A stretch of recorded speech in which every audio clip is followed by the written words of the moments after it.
Hola y bienvenidos a Flashback. Hoy daremos inicio al ciclo de cine de acción de los 80. Es un ciclo en el que analizaremos las películas más importantes de este género durante la década de los 80, películas pues que han marcado muchísimo la industria del cine y que también han dejado una huella muy profunda en la cultura. Hoy comenzaremos con First Blood, la primera entrega de la saga de John Rambo. El título original de esta película pues está extraído de la novela homónima escrita por David Morrell, First Blood. En español se tradujo como Acorralado, pero esta expresión, que aparece hacia el final de la película en un monólogo célebre ya por parte de Sylvester Stallone, el protagonista de la película, en el que cuenta pues varias anécdotas de la guerra de Vietnam, en la que pues esta expresión de First Blood es como viene a decir algo así como que el que hace daño primero o el que toma la delantera en una contienda, en un conflicto, en este caso pues en una disputa de características bélicas, ¿no? Como estaba contando aquí Stallone, recordando pues momentos que le han traumatizado durante su estadía en Vietnam y en la guerra. Pues esta película pues tiene como ese punto así un poco crítico extraído de la novela sobre el conflicto de Vietnam y cómo esto también generó pues ciertas consecuencias que repercutieron mucho en la sociedad americana, sobre todo pues en el caso particular este de John Rambo, que era pues un veterano de guerra que vuelve otra vez a Estados Unidos y quiere pues comenzar su vida, pero se percibe a sí mismo, o la misma sociedad también le devuelve pues esa imagen de un poco como de vagabundo, de persona pues con trastornos psiquiátricos, psicológicos, una persona que difícilmente puede encajar y volverse a insertar en la sociedad. Siente que ha perdido parte de su vida en un conflicto intrascendente para su persona y que pues ahora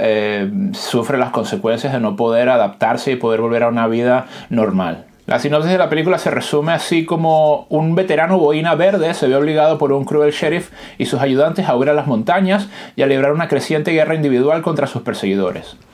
Este boina verde, que es un rango, una distinción pues muy alta dentro del ejército americano, que prácticamente se considera como una máquina de matar, un hombre que ha sido entrenado para convertirse prácticamente en un ejército, ¿no? Un one-man army, una persona que es capaz pues de librar un conflicto bélico, una guerra, un warfare de unas dimensiones pues enormes y tiene una capacidad de hacer daño pues infinitas, es como prácticamente un superhéroe de guerra. Pues supone una amenaza, sobre todo para este sheriff, que en la novela este tema se desarrolla mucho más y es como la tensión que existe entre estos dos personajes que serían pues el antihéroe y el villano o el antagonista, que sería el sheriff Teasley, que al final es como una persona que se siente de alguna manera amenazada por la intrusión de John Rambo en este pueblo. John Rambo viene así un poco como un vagabundo, como le llaman aquí, un drifter, una persona que está como pues buscando su lugar de nuevo. Primero va a casa de uno de sus antiguos compañeros de la guerra, de su batallón, y descubre pues que ha muerto por causa del cáncer. Esto pues le deja como completamente aislado y es el único superviviente de todo pues ese regimiento que estuvo luchando en Vietnam, y esto pues le genera como una profunda desolación y una desesperanza porque se percibe a sí mismo y nota que no tiene como ningún lugar, ninguna conexión, ningún afecto, como una isla en este mundo que es familiar pero que se aparece aquí como desfamiliarizado, ¿no? Su país natal. Y pues este sheriff desde el inicio se muestra muy hostil. Quizás si leéis la novela, el comienzo de la novela sobre todo, hay como una pequeña introducción donde el sheriff deja claro que hay como una competencia, como un cierto pique entre ellos dos, a ver un poco quién es el macho alfa de ese pueblo, y pues John Rambo supone una amenaza porque tiene como todas estas pintas un poco andrajosas y de vagabundo. Eso también el autor, el David Morrell, también quizás quería compararlo un poco con esa cuestión que había en contra de los hippies, el movimiento hippie, que pues eran unas personas que no eran recibidas gratamente en los pueblos y que pues preferirían pues sus habitantes, y en este caso la ley, no la autoridad, que estuvieran en los márgenes o estuviesen fuera. Pero yo creo que lo que está aquí en la esencia, en el centro de la disputa, del conflicto que hay aquí entre estos personajes, es una cosa pues obviamente del macho alfa, de una cuestión territorial, del espacio, de marcar los límites, pero también no se sugiere en la película, hay una cuestión de los veteranos de guerra también, ¿no? Sería como una guerra que se desata después de las guerras, de nuevo en nuestra casa, un veterano de guerra de la guerra de Corea, que es pues el sheriff Teasley, y un veterano de la guerra de Vietnam. Y esto en la novela también supone como una dialéctica entre diferentes estilos de confrontación, diferentes estilos de guerra, puesto que las dos guerras pues significaron dos tipos de batalla muy distintas que necesitaron de sus soldados pues desarrollar diferentes estrategias y diferentes técnicas, ¿no? Que es lo que se ve cuando John Rambo huye a las montañas, cómo es capaz pues de cazar, de construir un pequeño refugio, pues está especializado en guerra de guerrillas, ¿no? En la jungla de Vietnam, en donde estuvo. Uno de los elementos icónicos de Rambo que le hace pues subsistir y sobrevivir de una manera pues bastante eficiente es ese cuchillo multifunciones que tiene, que prácticamente lo diseñaron para la película y que se convirtió en una de las señas de identidad de John Rambo, ¿no? Es un cuchillo pues con doble filo, pues tiene una brújula, puedes guardar cosas, tiene como una especie de nylon, pues tiene de todo, ¿no? Es como un cuchillo como el cinturón de Batman. Y pues la cuestión con el sheriff pues es esta batalla que se libra a ver quién es el más apto para la supervivencia. Esto está un poco como en el sustrato de la película, y la película pues se presenta más como una película de acción, muy típica, justamente como mencionamos pues en este ciclo, pues una película de los 80 de acción que tiene pues todas estas señas de identidad, muchas escenas de acción, hasta cierto punto pues muy violenta, aunque luego la saga se convertiría en algo que crecientemente sería mucho más explosivo y magnánime y grande. Pues Rambo iría pues en las siguientes entregas a luchar en Vietnam o en Afganistán, entonces ya se convertiría pues como en una full scale war. Pero aquí la película pues cuenta con un desarrollo pues muy lineal, muy simple, donde seguimos el personaje y prácticamente él está escondiéndose y defendiéndose a sí mismo y termina pues librándose de los que le persiguen, aunque no es como una matanza al uso, pero bueno, hay bastantes escenas donde Rambo tiene la posibilidad de aniquilar a sus adversarios, pero no lo hace, cosa que se hace en la novela, pero yo creo que aquí querían como darle un poco ese tono al personaje principal para que fuese más como un antihéroe, no fuese como un psicópata, criminal, asesino en serie que vuelve a los Estados Unidos y acaba con todo el mundo, sino que pues el espectador pudiese empatizar con él y con su angustia y con pues esa injusticia que le asola, y que bueno, que él también tiene derecho a tener ahí su espacio y pues tiene derecho a habitar su país de nuevo, pero esta gente que representa la ley, la autoridad, pues se lo prohíbe. Entonces ahí pues se genera como una empatía con el espectador que creo que si lo hubiesen tratado de la otra forma, como en la novela, hubiese sido más difícil de lograr. Pero bueno, la película tiene pues secuencias de persecución, tiene pues explosiones, uso de ametralladoras, pistolas, de escopetas, rifles, todo un arsenal que pues es lo que termina al final también Rambo convirtiéndose él mismo en un arsenal andante y capaz de acabar con edificios enteros, hacer volar todo por los aires. Y bueno, esto creo que es una de las cosas que a medida que avanzó la década de los 80 se fue desarrollando y se fue como escalando en su producción con películas posteriores que llevaron esta fórmula como a otras dimensiones mucho más grandes. Avanzada ya la narración de la historia, aparece el coronel Trautman, que es un personaje central en la historia, en la saga también, y es como el personaje que es el coronel que entrenó a Rambo y el único que más o menos le conoce y puede como entablar cierto diálogo con él o hacerle pues razonar y volver otra vez a retomar su cordura, porque en este punto ya la película, obviamente Rambo está en un camino sin retorno por su supervivencia y el sheriff pues ya ha alertado a la policía estatal y pues hay una persecución masiva a gran escala con mucha cobertura también de los medios de comunicación y todo se ha convertido pues en un tema nacional, esta cuestión de la persecución de John Rambo en las montañas. Y entonces pues el coronel Trautman aquí pues es el que un poco hace de mediador y pues a la postre termina siendo el que de alguna manera también salva un poco la situación, salva las vidas tanto de Teasley como de John Rambo. Y esto pues en las propias palabras de Stallone decía que la película puede ser un poco entendida como el cuento de Frankenstein, ¿no? El doctor Frankenstein, que es Trautman, que se da cuenta pues que ha creado un monstruo que sería pues Rambo, que se ha salido de control, es un experimento y que pues es una boina verde con todas las capacidades, es uno de los más sobresalientes, el mejor soldado un poco de la historia, y pues es el único capaz de poder hacer que este monstruo vuelva a retomar pues sus características humanas o su esencia y pueda apaciguarle sus emociones, y eso que es lo que al final termina convirtiéndose en esta escena que yo creo que es una de las escenas más importantes de la película y por la que Stallone también luchó muchísimo para que se incluyera en el montaje final, puesto que la película pasó pues por muchos procesos, sobre todo de montaje. Hubo como una primera versión de más de 3 horas que, en las propias palabras de Stallone, era un tanto caótica, habían como demasiadas escenas un poco insustanciales o que no aportaban demasiado, y pues fue a partir de un nuevo montaje donde se redujo muchísimo el metraje. Bueno, la película al final dura como 1 hora 40, algo así, no es una película larga para nada, pero se quedaron como con lo más esencial para contar la historia, y pues esta escena que en un principio no tenían intención de dejarla en el montaje final, que es la escena ya como de revelación un poco de las motivaciones de Rambo y el sentir, y es una cuestión que a través de toda la película no hemos accedido un poco a ese mundo interno, al pensamiento de Rambo, que prácticamente se ha mostrado pues como un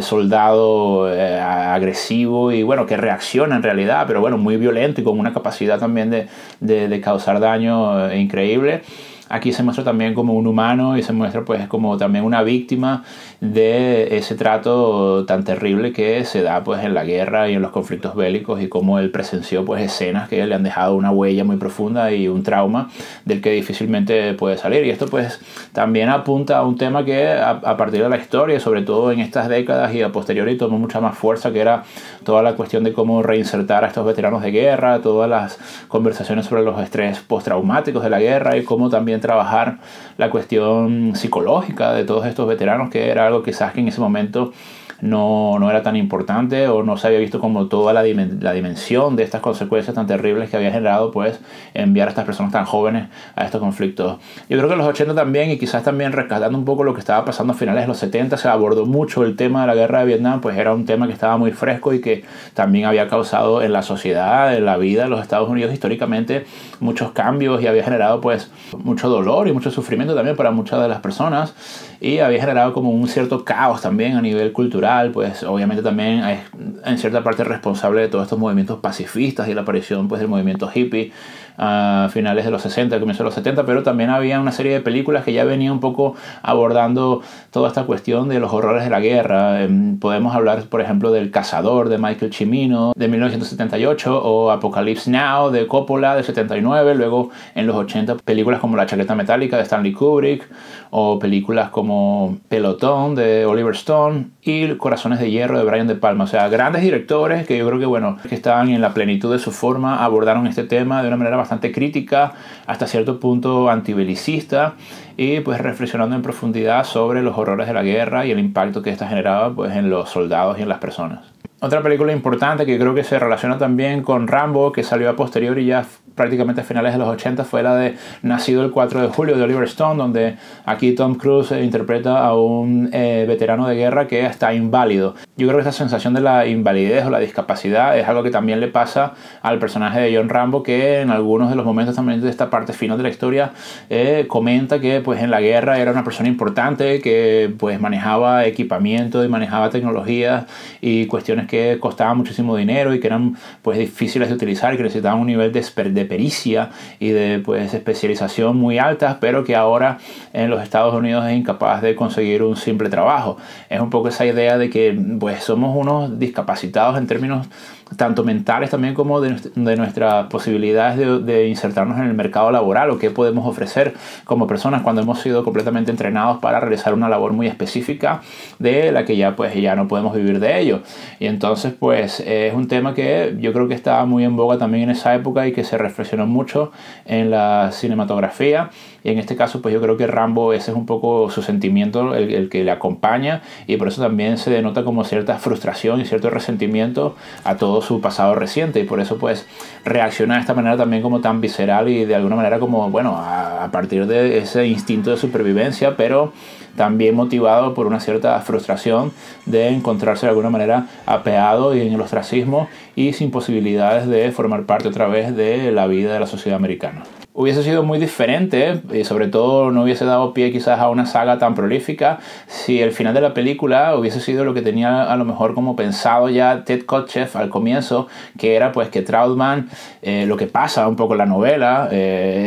acabara con la vida de Rambo como de una manera como de sacrificio, y como que bueno, soy el que te ha creado, soy el que te conoce, el que puede también, como yo te he creado, puedo también hacerte desaparecer, puedo aniquilarte, puedo acabar con tu vida. Pero sí es cierto que si esto hubiese sucedido, hubiesen dejado ese final en el montaje final, no hubiesen habido pues ni Rambo 2, ni Rambo 3, ni todas las que han venido después de la primera. Yo creo que era un final bastante desolador y desesperanzador, y yo creo que es mejor haberlo dejado pues como está en el montaje final, que es que pues hay como una cierta negociación, le perdonan la vida a Teasley.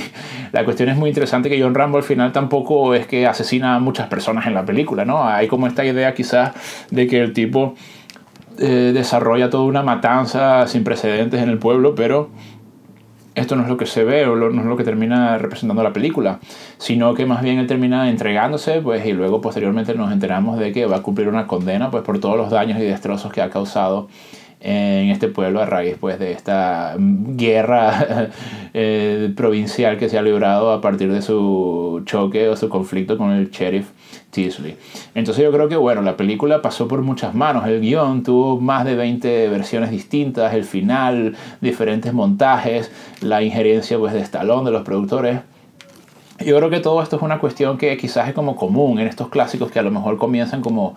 con pocas expectativas. El propio Stallone tampoco tenía mucha fe en que esta película fuese a funcionar demasiado. Pensaba que a lo mejor su carrera se iba a ir al trasto después de este personaje. Pero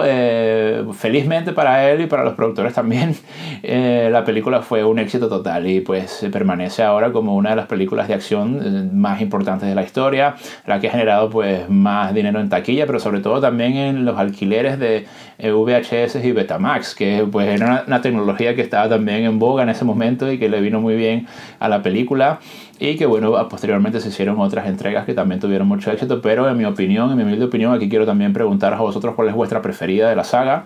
Yo creo que la primera es la más importante porque, bueno, es la que sienta un poco la base y yo creo que también es la que le da como más redondez y profundidad al personaje de John Rambo, siempre teniendo en cuenta que es una película que se enmarca dentro del género de acción, ¿no? Tampoco vamos a pedir aquí que el personaje sea excesivamente profundo y complejo, pero bueno, sí creo que tiene como una cierta dimensión, un cierto pozo, que es al que accedemos aquí en este final, que en propias palabras de Stallone es una de sus mejores escenas. Yo creo que sí, viendo un poco la filmografía de Stallone, es una de las escenas donde le hemos visto como más emocionado, más verdadero, mostrando pues un lado al que no estamos acostumbrados a ver.